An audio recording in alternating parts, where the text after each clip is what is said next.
एक बार माता सीता के चरणों में चोंच मारी थी जयंत ने। क्या ये याद है आपको? कथा याद होगी मित्रों आपको, आपने सुनी होगी कि एक बार जंगल में ही राम जी सीता जी के बालों में पुष्प गूंथ रहे थे। तो जयंत राजा इंद्र का बेटा था। जयंत आया और वो सीता माता के चरणों में चोंच मार के कौवा बन के आया और चोंच मारा और रक्त की धार गिरी और भागा। राम जी ने देखा सीता जी के पांव में चोट। राम ने पूछा, सीता किसने मारी चोट? बोले, वो कौवा भाग रहा है। राम जी ने एक तिनका उठाया। उस तिनके का, उस समय राम जी के पास धनुष बाण नहीं था, पास में तिनका पड़ा था। तिनके का धनुष बनाया, तिनके का बाण बनाया और तिनके का बाण बना के छोड़ दिए। वो बाण ब्रह्मास्त्र बन के जयंत के पीछे लग गए। ये रामचरितमानस में लिखा है, प्रमाण है।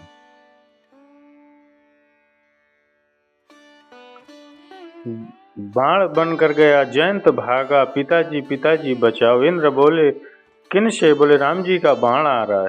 तुरंत इंद्र बोले, निकल जा मेरे घर से, राम के बाण से मैं नहीं बचा सकता। ब्रह्मा जी बचाओ। ब्रह्मा जी बोले, मैं नहीं बचा सकता, राम के बाण से कौन बचाए? शंकर जी के पास गए, शंकर जी बचाओ। शंकर जी ने कहा, राम के बाण से कौन बचाओ, जा मर। जयंत एक पांव में चोंच क्या मारी, राम जी ने अपना बाण पीछे लगा दिया और रावण पूरी की पूरी सीता को लेके भाग गया। तो राम जी ने बाण क्यों नहीं चलाया रावण के लिए? जब सीता के पांव में कौवे ने चोंच मारा तो राम जी ने बाण छोड़ दिया और अब तो पूरी सीता माता को रावण उठा के ले गया है। बाद में जयंत सीता माँ के चरणों में आया और माफी मांगी तो फिर भगवान ने उन्हें माफ भी किया। सीता जी अशोक वाटिका में रो रही हैं। किसी ने पूछा, सीता क्यों रो रही है? बोले, मेरे पांव में जयंत ने चोंच मारा था तो मेरे राम ने बाण छोड़ दिया था और यहाँ मुझे रावण उठा के लाया है। तो राम जी ने अभी तक बाण क्यों नहीं छोड़ा? क्यों इस पर दया है? जयंत पर दया नहीं थी। जयंत को छोड़ा नहीं राम ने और इस रावण को छोड़ रहे हैं। तो किसी ने सीता से कहा, सीता, इस लंका में एक व्यक्ति के कारण रावण को छोड़ रहे हैं। कौन है वो? बोले, इस लंका में राम का एक भक्त भी रहता है। राम जी चाहते तो वहीं से एक बाण चलाते, सारी लंका जलकर भस्म हो जाती, पर राम को लगता है कि सब भस्म होंगे, कहीं मेरा भक्त भी भस्म न हो जाए। एक भक्त है विभीषण, उसकी रक्षा के लिए राम ने अभी से इसे जिंदा रखा है। चलो, राम जी तो नहीं चलाए बाण, सब पता था, फिर भी पूछ रहे हैं। फिर सीता माता, आप तो पतिव्रता नारी हो, आप अपनी तपस्या से रावण को भस्म कर दो। क्या सीता माता भस्म नहीं कर सकती थी?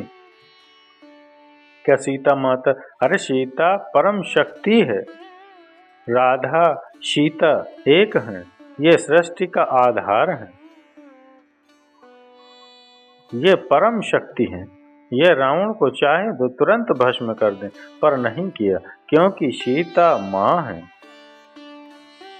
सीता माँ है और बेटा कितना भी नालायक हो, माँ अपने बेटे को भस्म नहीं कर सकती, इसलिए माता ने रावण को भस्म नहीं किया। कहीं न कहीं सीता रावण को पुत्र की दृष्टि से, अरे सीता तो अनादि है, जगत जननी है। वो क्या है? जगत जननी। तो जगत जननी है तो रावण भी और हम सब भी तो सीता जी की ही तो संतान है। इसलिए पुत्र जानकर सीता जी ने रावण को भस्म नहीं, पुत्र भाव था रावण के प्रति सीता जी का। अब रही बाण की बात, तो राम जी ने बाण छोड़ा है और वो बाण कौन है? हनुमान जी बाण बन करके आए। और जब राम की कथा हनुमान जी ने अशोक वृक्ष पर बैठकर गाई, रामचंद्र गुरु वर्ण लाग, सुनत सीता कर दुख भागा। जब हनुमान जी ने राम कथा सुनाई तब सीता जी का दुख दूर हो गया और सीता जी ने देखा, कौन हो तुम? हनुमान जी सामने आ गए। हनुमान जी बंदर के रूप में छोटे से थे। तो सीता ने कहा आप कौन हो? तो हनुमान जी ने कहा मैं रामदूत, मैं मातु जानकी माँ, मैं राम जी का दूत हूँ। तो हनुमान जी को देखकर सीता जी रोने लगी कि हे भगवान, इतने बंदर, इनकी सेना में रावण से क्या लड़ेंगे? इतने से बंदर क्या लड़ेंगे? हनुमान जी ने कहा हम बंदरों की सेना है राम जी के पास। सीता जी रोने लगी कि तुम बंदर कर क्या लोगे? रावण तो बहुत बड़ा है। हनुमान जी बोले, माँ आपके आशीर्वाद से हम छोटे दिख रहे हैं पर हम छोटे नहीं हैं, बड़े बन जाए आपकी अगर आज्ञा हो तो। आपकी आज्ञा हो तो बड़े बन जाए, हम आपकी वजह से बड़े नहीं बने, छोटे नहीं हैं हम। तो सीता जी बोली हाँ हाँ बड़े बन जाओ। तो हनुमान जी बहुत बड़े बन गए और सीता जी ऐसे ऊपर को सर करके देख रहे हैं, इतने ऊंचे, इतने बड़े विशाल बन गए। तुम इतने बड़े बंदर हो? हाँ माँ। तो इतने बड़े और कितने हैं?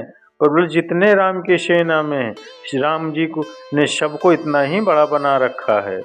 राम तो अपने भक्त को बड़ा बना कर रखते हैं, छोटा नहीं रखते।